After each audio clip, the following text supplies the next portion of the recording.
Then this one is our left arm. So we have here, we have our vessel called the pulmonary artery. Pulmonary artery is the one that carries blood to the lungs. The one that carries blood to the lungs.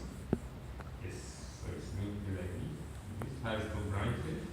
The other branch is cut off. The other branch is cut off. So we shall have,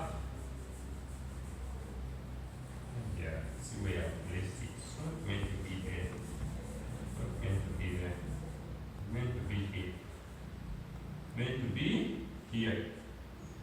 It's meant to be here, like this. It's meant to be here, like this. So completed, this will go off. This comes here, like this. And now here, we have the vessel that returns blood from the rest of the body, called the inferior or the vena cava. This is what the vena cava. This is how it should be. So, this is returning blood from the rest of the body. So this one will come. This is the rest of the body. Bring, and return to the heart via the microbes. So that's how it should be. I'm going confused. Okay, that's good. Good. It's good. Hey. So these are the food table This is the vena cava. Okay. This one here, the pulmonary artery. Yes. Now, this one here is the pulmonary vein. Is the pulmonary vein. Right? This one here is the Aorta.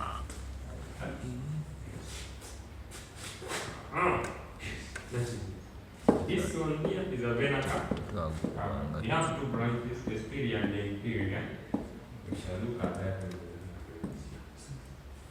Pulmonary artery is green. Now, all this one will stand for the lungs.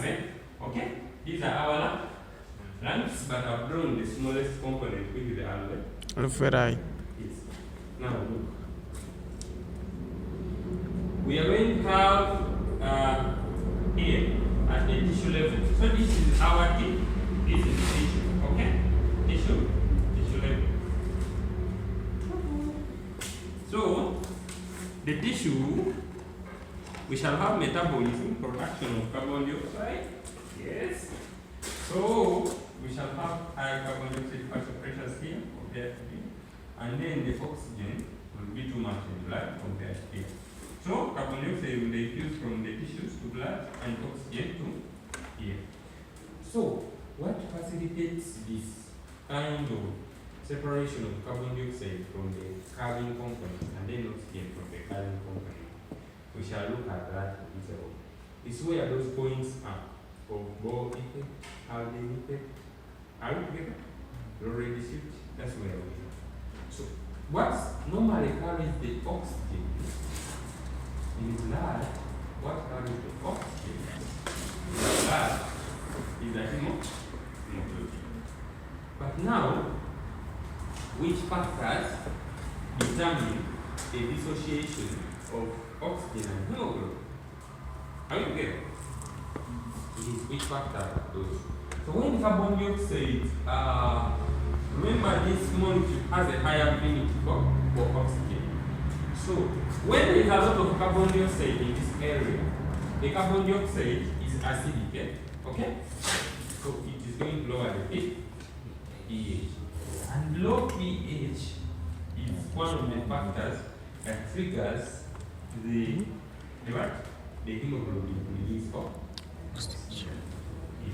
So when you study about the things of oxygen dissociation curve, all those things you are going to discuss for me tomorrow, you will be explaining literally oxygen dissociation from hemoglobin. That. So now here is where your explanation is going to lie.